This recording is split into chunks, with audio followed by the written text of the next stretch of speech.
Hello everyone, welcome to Amit CBSE academy. और आज की क्लास में हम डिस्कस करेंगे NCERT class 9 math chapter 2 exercise 2.4 से क्वेश्चन नंबर 13, 14 और 15 को डिस्कस करेंगे। देखिए क्वेश्चन नंबर 13 क्या कहता है, if x plus y plus z is equal to 0। Question number 13 की बात हो रही है, 13 की, और कह रहे हैं कि x plus y plus z अगर 0 के बराबर है तो आपको शो करना है कि x cube plus y cube plus z cube is equal to 3xyz। ठीक है, क्लियर है, कोई दिक्कत? तो जो आइडेंटिटी आप यूज करते हैं, ध्यान से देखिए, जो आइडेंटिटी आप यूज करते हैं x cube plus y cube plus z cube minus 3xyz, that is equal to क्या होता है वो, x plus y plus z और दूसरे ब्रैकेट में x square plus y square plus z square minus x y minus y z minus z x. ठीक है, ये आइडेंटिटी यूज करते हैं। और इस आइडेंटिटी में ये कह रहे हैं कि ये x plus y plus z, ये वाला टर्म जीरो है। ये टर्म जीरो होने का मतलब ये कि सारा टर्म जीरो हो जाएगा, है ना। 0 into x square plus y square plus z square minus x y minus y z minus z x. भाई x plus y plus z question में गिवन है कि 0 है, तो ये 0 हो गया। अब इसको इससे मल्टीप्लाई करेंगे तो ये पूरा का पूरा 0 ही तो हो जाएगा।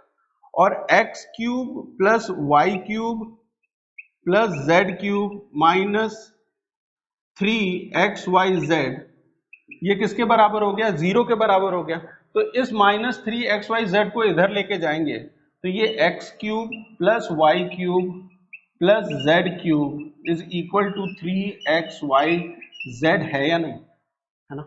क्लियर है, बहुत ही सिंपल सा क्वेश्चन है। गिवन है आपको कि x plus y plus z 0 के बराबर है, तो आपको प्रूव करना है कि x cube plus y cube plus z cube ये किसके बराबर हो जाएगा, 3xyz के बराबर होगा। ध्यान रखिएगा, ध्यान रखिएगा, इस आइडेंटिटी में, ये वाली आइडेंटिटी में हमेशा ध्यान रखिएगा कि जब x को y में ऐड करें और y को z में ऐड करें और उसकी वैल्यू 0 आ जाए, ये प्रॉपर्टी याद रखिएगा। ये क्वेश्चन सिर्फ आपको इसलिए गिवन है क्योंकि आपको ये प्रॉपर्टी याद रहे कि जब x plus y plus z, यहाँ पे जो x क्यूब में का x है, y क्यूब का y है और z क्यूब का z है, उन तीनों को जब आप ऐड करेंगे और वैल्यू अगर 0 आ जाती है ना, तब उसका मतलब क्या होता है कि x cube plus y cube plus z cube is equal to 3xyz। ये मतलब होता है, ये आपको ध्यान में रखना, आगे के आने वाले क्वेश्चन में इस प्रॉपर्टी का यूज भी होगा, है ना। क्लियर है, याद रहेगा। जब भी आपको न्यूमेरिक वैल्यू में ये चीजें गिवन होंगी तो आप देखेंगे कि एक्स वाई जेड का सम अगर 0 है तो इसका मतलब कि x cube plus y cube plus z cube is equal to 3xyz। Clear. आते हैं नेक्स्ट क्वेश्चन पे। अब आते हैं हम क्वेश्चन नंबर 14 पे। क्वेश्चन नंबर 14 क्या कहते हैं, without actually calculating the cubes find the value of each of the following. पहला है क्वेश्चन नंबर 14 का पार्ट 1। आपको कैलकुलेट नहीं करना है, इसका क्यूब फाइंड आउट करना है विदाउट कैलकुलेशन। कैलकुलेशन थोड़ा बहुत तो करना होगा, मतलब बेसिकली ये इनका कहने का मतलब है कि आप -12 का क्यूब मत करिए, 7 का क्यूब मत करिए और 5 का क्यूब करके ऐड मत करिए इसे, है ना। कुछ प्रॉपर्टी का यूज करो और फिर इसको फाइंड आउट करो। तो अभी क्वेश्चन नंबर 13 में जो प्रॉपर्टी समझी थी उसी प्रॉपर्टी का यहाँ यूज होने वाला है।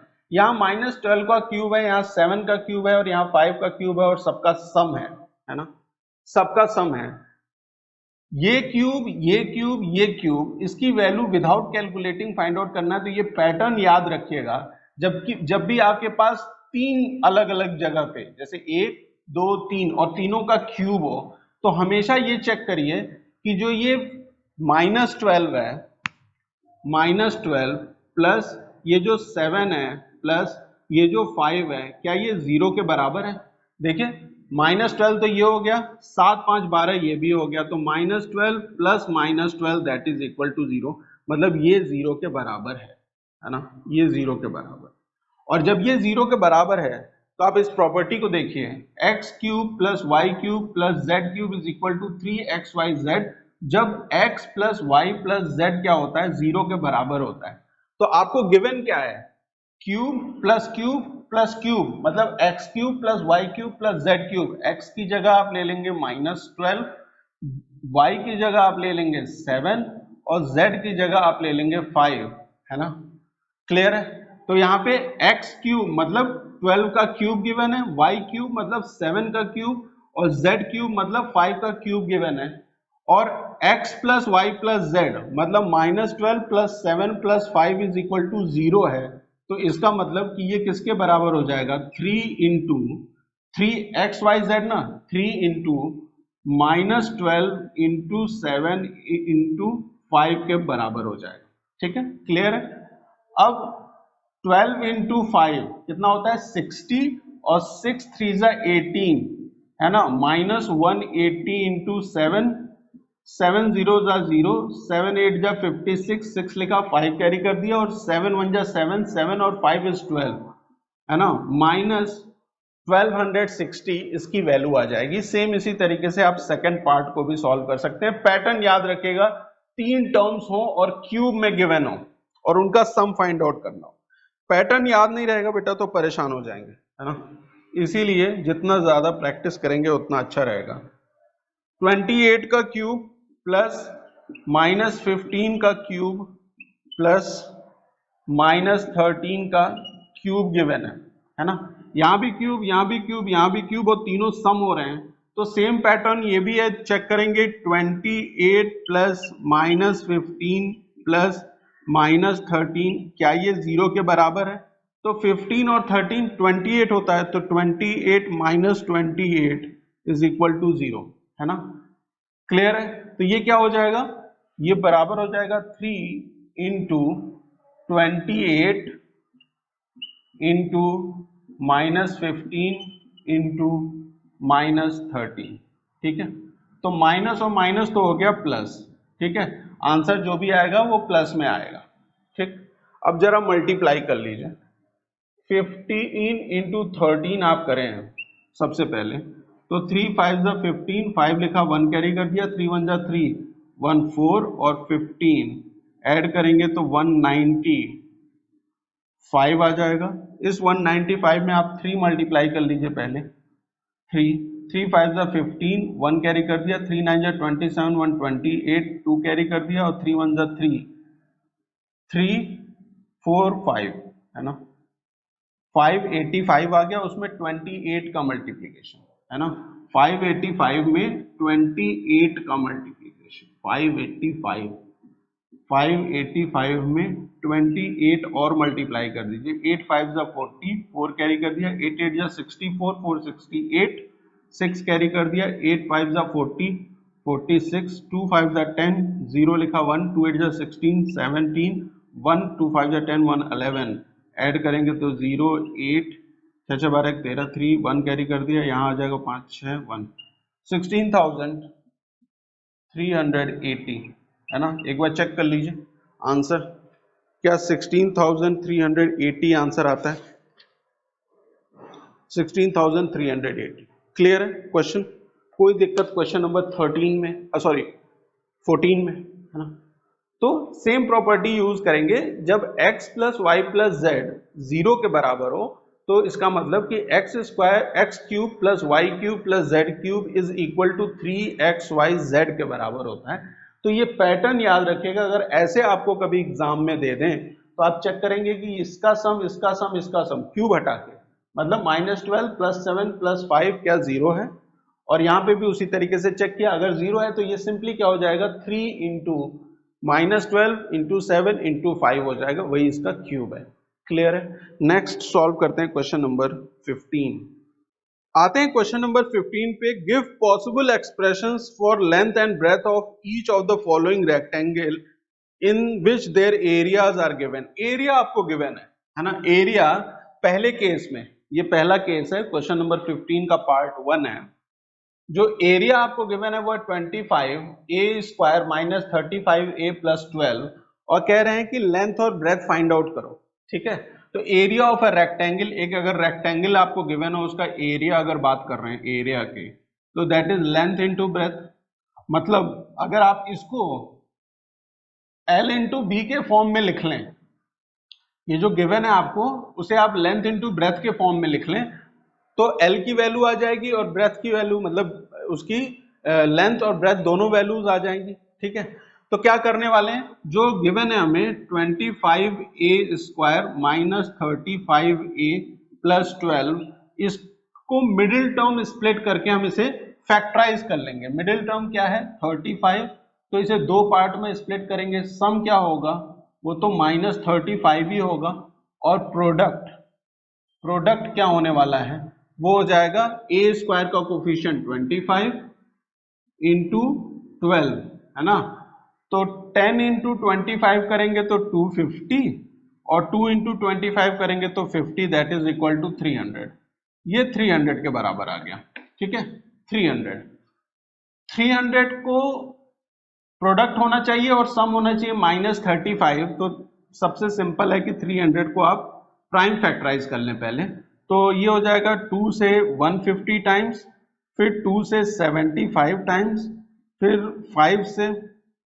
5 से ये हो जाएगा 5 1 जा 5 और 5 5 जा, फिर 5 से करेंगे तो 3 टाइम्स और 3 से करेंगे तो 1 टाइम, तो 300 can be written as 2 into 2 into 3 into 5 into 5, तो 5 3 जा 15 और 2 2 जा 4 5 जा 20, 15 इंटू 20 करेंगे तो 300 आएगा, और 15 प्लस 20 करेंगे तो वो 35 के बराबर होगा। अगर दोनों को नेगेटिव ले लें तो हमारी कंडीशन फुलफिल हो जाएगी, मतलब माइनस 15 और माइनस 20 में आप इसे ब्रेक कर लेंगे। ठीक है, क्लियर है, बात समझ में आ गई।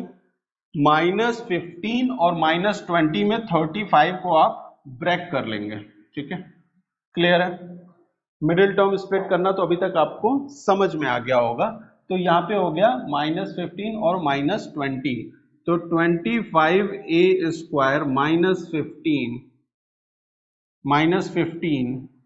a माइनस 20a प्लस 12 हो गया। अब यहाँ पे 5 कॉमन है और क्या कॉमन है, a कॉमन है, तो 5a कॉमन ले लिया तो 5a माइनस 3 हो गया, और यहाँ पे क्या कॉमन आ जाएगा 4 कॉमन आ जाएगा, तो माइनस 4 कॉमन ले लीजिए, माइनस 4, तो 5a माइनस 3 आ जाएगा, 5a माइनस 3 5a माइनस 3 5a माइनस 3 कॉमन आ गया, और ये क्या हो गया 5a माइनस 4।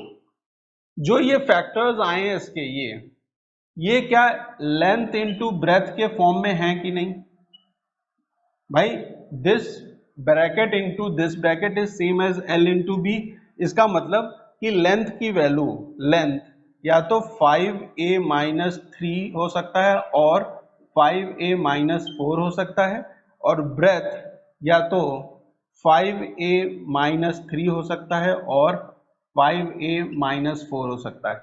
एक बार आप अगर लेंथ 5a माइनस 3 लेंगे, इस तरह से समझिए कि अगर एक बार आप लेंथ 5a माइनस 3 लेंगे तो उस केस में ब्रेथ क्या लेंगे 5a माइनस 4, और दूसरे केस में अगर आप लेंथ लेंगे 5a माइनस 4 तो ब्रेथ क्या लेंगे 5a माइनस 3, है ना। ये L इंटू बी है ना, या तो L ये होगा या तो L ये होगा, अगर ये L है तो ये ब्रेथ है, और ये ब्रेथ है तो ये ब्रेथ है तो ये L है ना, दोनों तरीके से आप कर सकते हैं।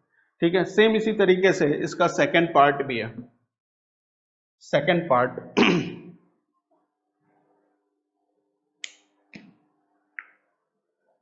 सेकंड पार्ट क्या गिवन है 35, second part 35 y square minus plus 13y minus 12, है ना। इसे भी, ये भी क्या है, एक रेक्टेंगल का एरिया है ना, एक रेक्टेंगल का क्या है एरिया है, और आपको इसका लेंथ और ब्रेथ फाइंड आउट करना है, पॉसिबल लेंथ और ब्रेथ। ठीक है, क्लियर। तो मिडिल टर्म यहां भी स्प्लिट करेंगे, माइनस 13 y मिडिल टर्म है तो 13 को स्प्लिट करिए दो पार्ट में, सम क्या आना चाहिए, सम वो आना चाहिए 13 के बराबर, जिसको स्प्लिट करते हैं उसी के बराबर सम आता है, और प्रोडक्ट क्या होना चाहिए, प्रोडक्ट वो y स्क्वायर का कोफिशिएंट 35 इंटू माइनस -12 है ना। तो 10 इंटू 35 350 हो गया, और 2 इंटू 35 70, तो ये हो गया 420 है ना। 420 माइनस 420 हो गया, ठीक है।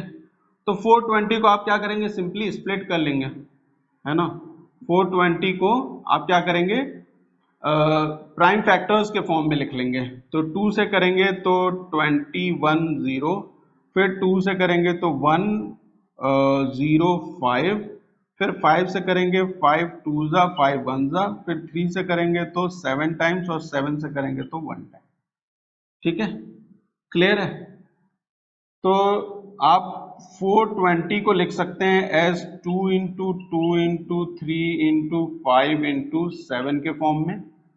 सम क्या होना चाहिए, 13 होना चाहिए, है ना। तो ऐसा पेयर बना लीजिए जिसमें सम क्या आ जाए, 13 आ जाए। तो ये 7 2 जा 4 4 इंटू 7 4 7 जा 28, और उसमें से अगर ये 15 माइनस करेंगे तो 13 आएगा ना। तो ये ले लीजिए आप इस तरीके से, 2 2 जा 4 4 इंटू 7 28 इंटू 13 है ना, 28 इंटू 15 सॉरी 28 इंटू 15 करेंगे तो भी 420 आएगा, और 28 माइनस 15 कर देंगे तो आपके पास 13 आ जाएगा। दोनों कंडीशंस फुलफिल हो गई आपकी, है ना। तो एक प्लस में होगा, एक क्या होगा, माइनस में होगा, क्योंकि ये माइनस में है और ये प्लस में है। तो कौन सी वैल्यू प्लस में होगी, बड़ी वैल्यू प्लस में होगी, 28 और माइनस 15, ठीक है। 28 माइनस 15 में आपने 13 को ब्रेक कर लिया, ठीक है। ये सारी चीजें आपके रफ वर्क में है तो इसकी जरूरत नहीं है आपको, है ना। सिंपली आपने क्या किया कि 13 को ब्रेक कर लिया 28 और माइनस 15 में, आपका काम इजी हो गया अब। तो 35y² minus 15y plus 28y minus 12, यहां और यहां क्या कॉमन आ जाएगा, 5y कॉमन आ जाएगा, 5y ब्रैकेट के अंदर 7y माइनस 3, यहां क्या कॉमन आ जाएगा, 4 कॉमन ले सकते हैं आप, 4, तो 7 4 जा 28 और 7 3 जा 4 3 जा 12, है ना, ठीक है। तो 7y माइनस 3 दोनों ब्रैकेट में, तो 7 माइनस 3 कॉमन आ गया, और 5y प्लस 4 दूसरे ब्रैकेट में। तो ये लेंथ इंटू ब्रेथ का फॉर्म है कि नहीं। तो अगर लेंथ जो है 7y माइनस 3 है तो ब्रेथ क्या हो जाएगा, 5y प्लस 4 हो जाएगा, और अगर लेंथ 5y प्लस 4 है तो ब्रेथ क्या हो जाएगा उस केस में, ये हो जाएगा 7y माइनस 3, ठीक है। क्लियर है। दोनों क्वेश्चंस में कुछ भी खास नहीं था। आपको जो ये एल्जेब्रिक एक्सप्रेशन या पॉलिनोमियल एक तरीके समझ लीजिए, ये जो गिवन है इसको आपको क्या करना था, मिडिल टर्म स्प्लिट करके इसके फैक्टर्स फाइंड आउट कर लेने थे। वो l इंटू बी के फॉर्म में आएंगे। तो एक ब्रैकेट वाली लेंथ को अगर आपने l माना है तो इसको ब्रेथ मानेंगे, और इसे अगर ब्रेथ माना है तो इसे लेंथ मान लेंगे। किसी भी तरीके से आप कर सकते हैं। तो मिलते हैं नेक्स्ट क्लास में। Thank you for watching.